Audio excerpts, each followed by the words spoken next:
Olá, pessoal, tudo bem? Então, vamos lá para a nossa segunda aula de Química. Então, hoje a gente vai trabalhar com funções químicas. Vamos lá.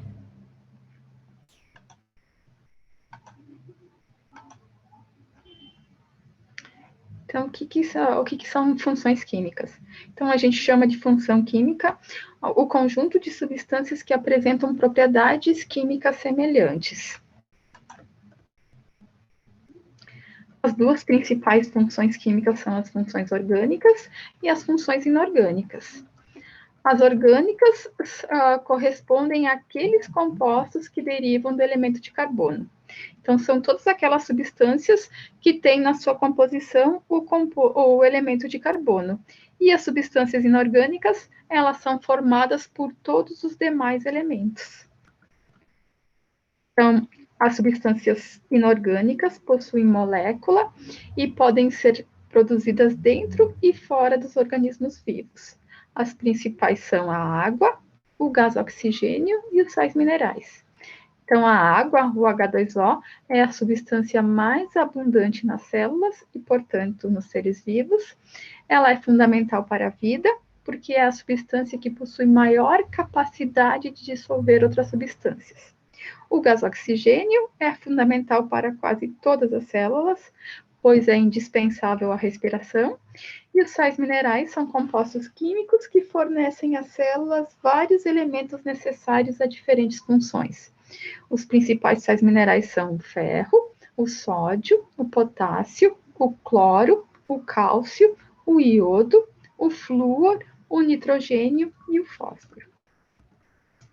São funções inorgânicas, são caracterizadas pela condutividade que algumas substâncias possuem, algumas soluções possuem. Então, algumas são capazes de conduzir eletricidade. Então, descobriu-se que a condutividade elétrica das soluções dependia da existência de íons e que as soluções iônicas transportavam corrente elétrica quando colocadas em água. Esse fenômeno ficou chamado de dissociação iônica. Então, a gente tem lá compostos iônicos, então, substâncias iônicas, quando colocadas em água, quando dissolvidos em água, a gente tem como resultado uma dissociação iônica, que ela é capaz de conduzir eletricidade. O átomo e a molécula, então o átomo é a menor unidade básica da matéria. Ele consiste em um núcleo central. No núcleo a gente vai encontrar as cargas elétricas positivas, que são os prótons, junto com os nêutrons, que não possuem carga elétrica, e ao redor desse núcleo a gente vai encontrar os elétrons, que têm carga elétrica negativa. E uma molécula, então, é constituída por pelo menos 2 átomos. Podem ser de um mesmo elemento ou não. Um exemplo aqui, a gente tem a molécula da água, ó, que ela é formada por 2 hidrogênios e um oxigênio. Então, átomos que perdem ou ganham elétron em razão de reações, eles passam a ser íons. Então, todo o átomo. Os átomos, eles são nêutrons, ou seja, eles possuem o mesmo número de prótons, o mesmo número de elétrons. Mas, em razão de reações, eles podem deixar de ser nêutrons e passam a ser íons. Eles podem ser um íon ânion ou um íon cátion. Então, íon ânion é todo átomo que recebe elétrons e fica com carga negativa. Então, para se tornar um íon ânion, ele vai receber carga elétrica negativa, que são os elétrons, então ele vai ficar com carga elétrica negativa. E para ele ser um íon cátion, ele vai perder elétrons, então ele vai ficar com mais carga positiva. Então, ele vai ficar um íon positivo. Então, cátion é todo átomo que perde elétrons e passa a ser um íon positivo chamado de cátion. Então, aqui a gente tem uma tabela dos principais ânions. Então, a água tem suas características e propriedades específicas. uma das propriedades mais importantes da água é a sua capacidade de dissolver uma grande variedade de substâncias, formando o que a gente chama de soluções aquosas. Muitas das reações químicas que acontecem em nossos organismos ou ao nosso redor ocorrem devido a substâncias dissolvidas na água. Tecnicamente, uma solução é uma mistura homogênea de uma ou mais substâncias, sendo que a substância em maior quantidade é chamada de solvente e a substância que tiver em menor quantidade é chamada de soluto. Então, quando uma pequena quantidade de sal de cozinha é adicionada a uma considerável quantidade de água, a água, que é a quantidade maior, é o solvente, e o sal, que é a quantidade menor, é o soluto. Então, a gente tem a mistura ali do soluto mais o solvente, a gente tem a solução ali, que é a mistura da água e o sal. Por conta do material que é dissolvido pela ação da água, tem-se a formação de soluções eletrolíticas. Então, soluções eletrolíticas são soluções capazes de conduzir corrente elétrica e soluções não eletrolíticas não conduzem corrente elétrica.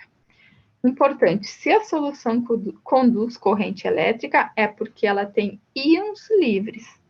Um exemplo, a gente tem um ácido dissolvido em água, uma solução aquosa.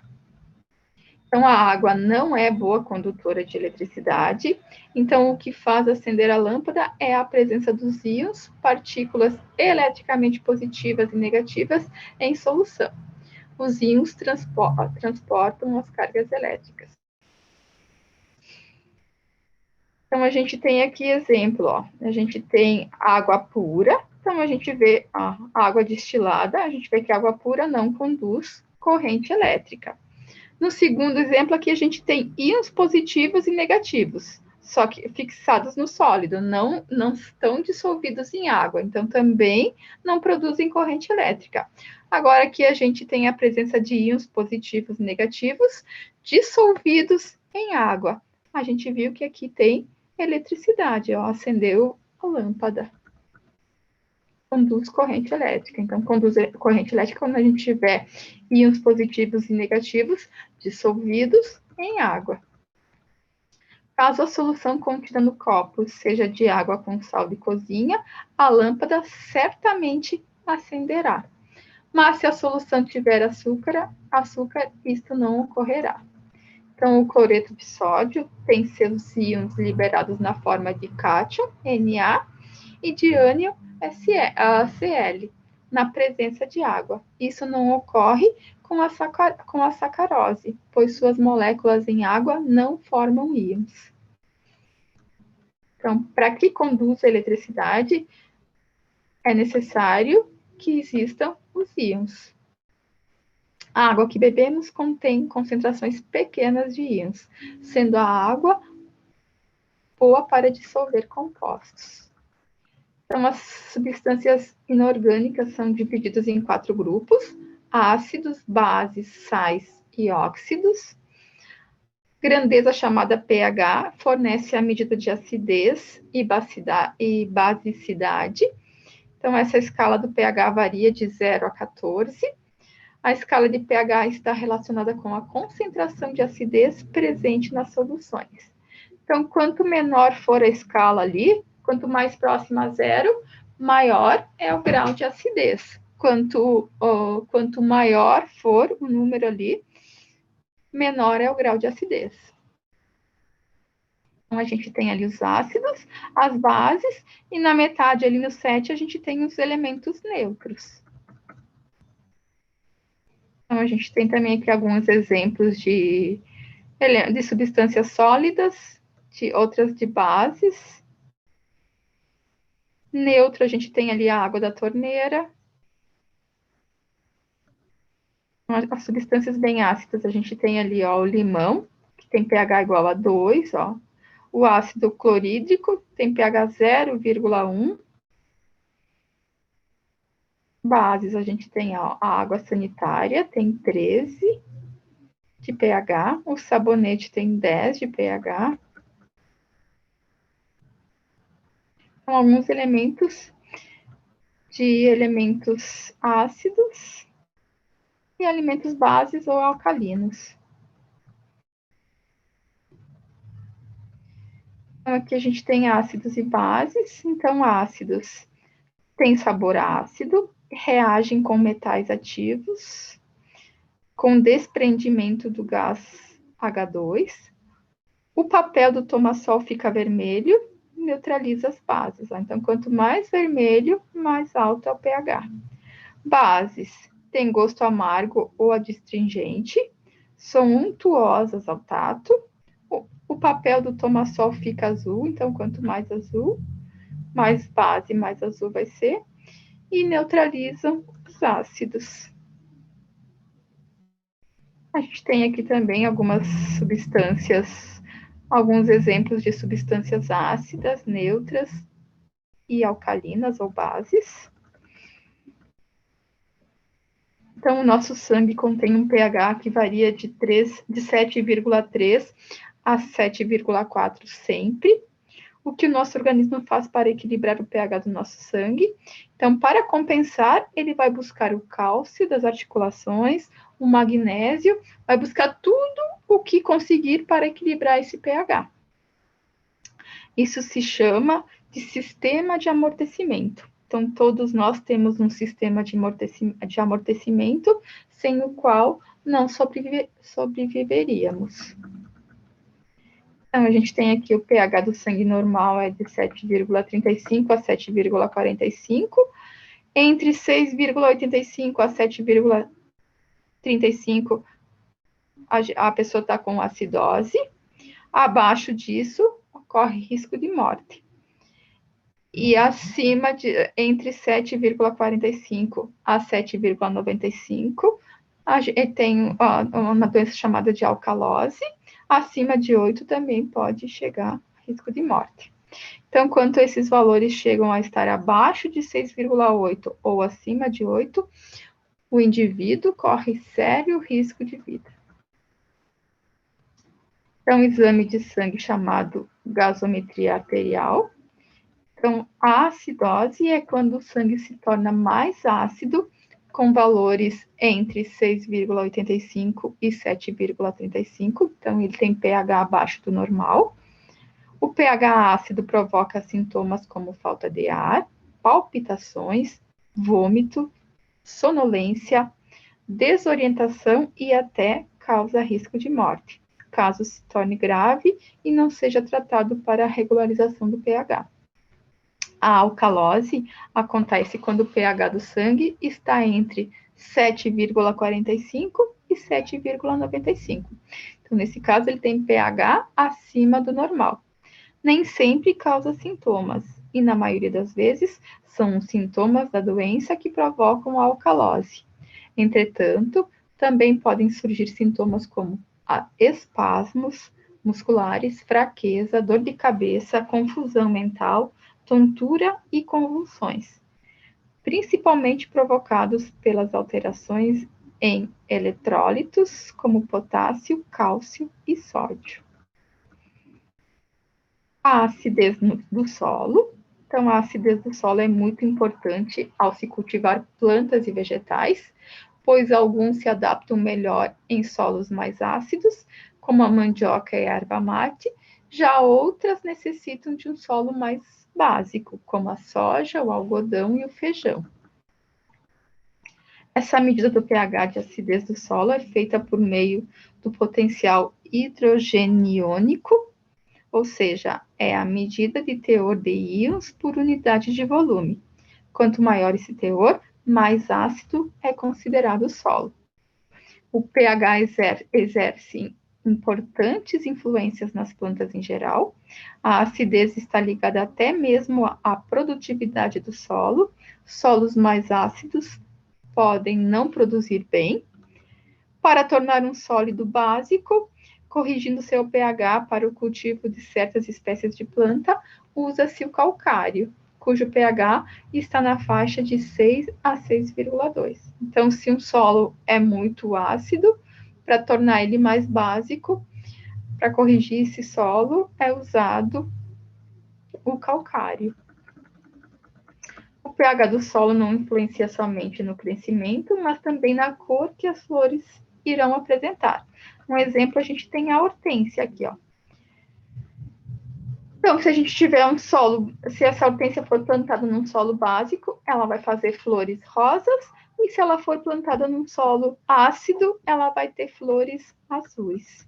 Então, as hortênsias possuem característica única, a coloração desta flor depende do solo que a comporta. Então, ó, se o solo for básico, a cor será rosa. Se o solo for ácido, a cor será azul. Agora a gente vai ver os ácidos. Então, ácidos possuem sabor azedo, são classificados como fortes, médios ou fracos e são bons condutores de corrente elétrica. Então, eles estão presentes no nosso dia a dia, são encontrados em frutas cítricas, produtos de limpeza, ácido clorídrico, utilizado para a limpeza de pisos, ácido nítrico, utilizado na fabricação de explosivos como TNT, trinitrotolueno e pólvora. Então, os ácidos liberam em solução aquosa os íons cátion, que é responsável pela característica ácida, sabores azedos e ácidos. Então, os ácidos, sempre que forem dissolvidos em água, solução aquosa, eles sempre vão liberar íons cátion, que são os íons positivos, que são eles os responsáveis pelas características ácidas. Então, os ácidos podem ser divididos em oxidrácidos ou hidrácidos. Então, os oxidrácidos são os oxigenados que apresentam oxigênio na molécula, e os hidrácidos, então, não possuem oxigênio na molécula. Para a nomenclatura desses elementos, deve-se seguir a seguinte regra. Ó. Então, sempre que a gente for escrever um ácido, a gente usa a palavra ácido mais o nome do elemento mais hídrico no final. Ó.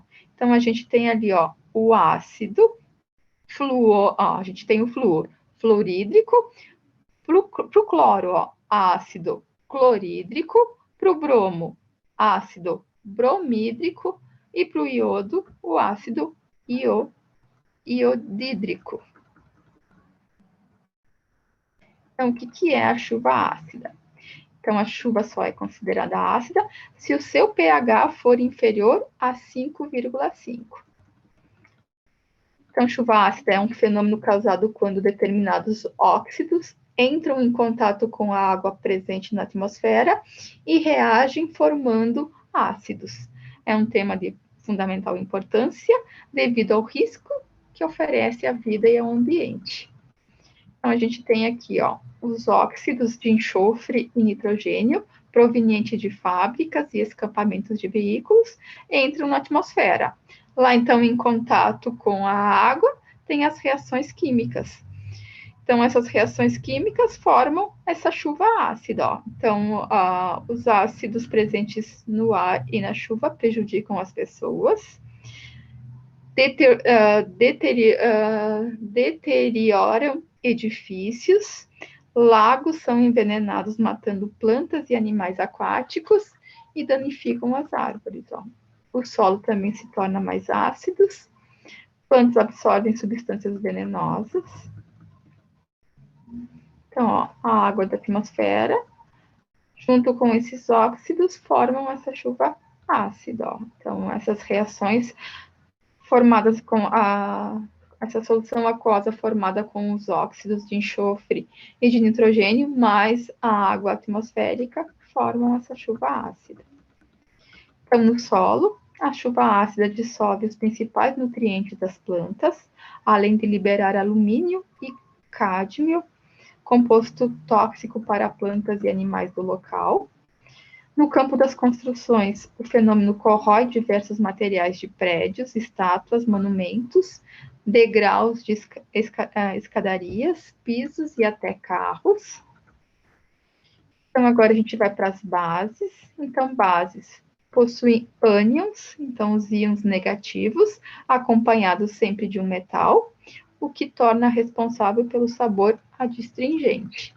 Então, as bases presentes em nosso cotidiano como em sabões, detergentes e produtos de limpeza, na indústria, hidróxido de sódio, a soda cáustica e amônia, no hidróxido de magnésio, utilizado na indústria farmacêutica. Então, para a nomenclatura das bases, a gente usa hidróxido de, seguido do nome do metal, ó. Então, a gente tem ali o sódio, a gente vai escrever hidróxido de sódio. Para o alumínio, hidróxido de alumínio. E para o cromo, hidróxido de cromo. Então, é sempre hidróxido de mais o nome do metal. Os óxidos, então, são responsáveis pelos danos ambientais, responsáveis pelas grandes poluições dos centros urbanos. Então, a gente já tem ali o gás carbônico, ó. O monóxido de carbono, que é o CO, é um gás que causa poluição da atmosfera. Então, são substâncias binárias, formados por um elemento qualquer e mais o oxigênio. Então, substâncias binárias são substâncias constituídas por átomos de dois elementos químicos, onde o oxigênio está sempre presente, acompanhado de um outro elemento qualquer. Então, a gente tem ali o óxido de cálcio, que é a cal virgem, que é usado em construções. O óxido de silício, então é conhecida como sílica, e está presente na areia, é usado na produção de vidro. O gelo seco, que é o dióxido de carbono, no estado sólido. Então, no estado gasoso, ele é expelido na respiração, que é o gás carbônico, e é o principal responsável pelo efeito estufa. A água oxigenada é, na verdade, uma solução aquosa do peróxido de hidrogênio. Então, para a nomenclatura dos óxidos, a gente vai usar óxido mais o metal. Então, ali para o sódio, a gente vai ter óxido de sódio, e para o cálcio, a gente vai ter óxido de cálcio. Então, a água é o óxido mais importante e abundante na Terra. E os sais minerais, ó. Então, os sais minerais possuem aplicações variadas. Então, são considerados um sal, como sendo um cátion mais um ânion, então um íon positivo mais um íon negativo. Quimicamente falando, existem diversos tipos de sais, apresentando sempre sabor salgado. Existem muitos compostos que são altamente tóxicos. Então, o bicarbonato de sódio, utilizado em fermentos químicos, como antiácido estomacal, em extintores, como componente de combate de incêndio. O fluoreto de sódio, componente de cremes dentais, enxaguantes bucais. O carbono de sódio, aplicado na produção de vidros, fabricação de detergentes e sabão. Remédios, corantes, utilizado também no tratamento da água de piscinas e na limpeza em geral. O nitrato de amônia, utilizado na fabricação de fertilizantes. O nitrato de potássio, que é o salitre. Então, os sais minerais são substâncias que não são produzidos pelos seres vivos, são adquiridos pela alimentação. Então, esses nutrientes têm a função de tornar as partes sólidas do corpo, como os ossos e dentes, e manter os tecidos, músculos, órgãos e células do sangue sempre conservado e com função reguladora em nosso organismo. São de extrema importância na prática de atividade física. Quando nos exercitamos, perdemos muito líquido, e junto com esse líquido, perdemos sais minerais, e a falta desses minerais provocam a cãibra. O cálcio, então, é o mineral mais abundante no corpo, encontrado principalmente nos ossos e nos dentes, formação do esqueleto, participa da contração muscular, liberação de hormônios e a coagulação do sangue, encontrado na couve, no espinafre e brócolis. O ferro, a principal função do ferro no organismo é participar do transporte do oxigênio no sangue, e da respiração celular, sendo por isso que sua deficiência pode causar anemia, encontrado em carnes, ovos, cereais, beterrabas, etc. O magnésio participa de processos como contração e relaxamento muscular, produção da vitamina D, produção de hormônios e manutenção da pressão arterial, presente em grãos integrais, verduras, maçãs e nozes. O fósforo, presente nos ossos, faz parte da membrana celular e do DNA, encontrado em alimentos como sementes de girassol, frutas secas, sardinha, carnes e leite. O potássio participa da transmissão de impulsos nervosos, contração muscular, controla a pressão arterial, produz proteína e gera energia. Está presente em alimentos como iogurte, abacate, banana, amendoim, leite, mamão, batata, melão, ervilha, tomate, entre outros. O zinco estimula o crescimento e desenvolvimento das crianças, fornece o sistema imunológico, mantém o bom funcionamento da tireoide, previne diabetes por melhorar a ação da insulina e tem ação antioxidante. Principais fontes de zinco são os alimentos como a ostra, o camarão, carnes em geral, ovos, germe de trigo, castanha do Pará, entre outros. Então, essa foi a nossa segunda aula. Espero que tenham gostado. Nos vemos. Até. Boa semana de estudos. Beijo.